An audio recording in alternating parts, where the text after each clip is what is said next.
بسم اللہ الرحمن الرحیم۔ خواب کے اندر ترش پانی دیکھنا اور اس کی مکمل تعبیر میں آپ کے سامنے ذکر کرنے لگا ہوں، تو اس سے پہلے میرے چینل پبلک آف اسلام کو ضرور سبسکرائب کر دیں تاکہ میری ہر آنے والی ویڈیو آپ تک پہنچتی رہے۔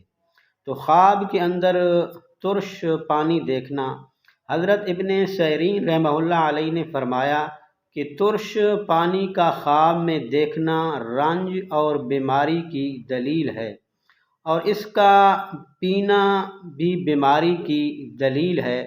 حضرت کرمانی رحمہ اللہ علیہ نے فرمایا کہ ترش پانی کو اگر گرتا ہوا دیکھے یا اس میں سے کچھ نہ پیا ہو تو دلیل ہے کہ غم و اندوہ سے وہ نجات پائے گا، اور اگر بیمار ہے تو شفا پائے گا۔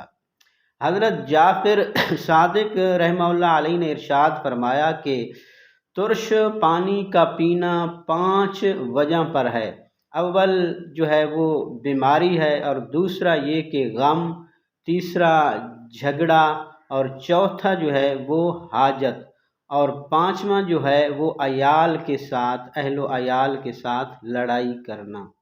تو یہ میری ویڈیو اچھی لگی ہے تو اس میری ویڈیو کو لائک ضرور کر دینا، اور میرے چینل کو بھی ضرور سبسکرائب کر دینا۔ اللہ حافظ۔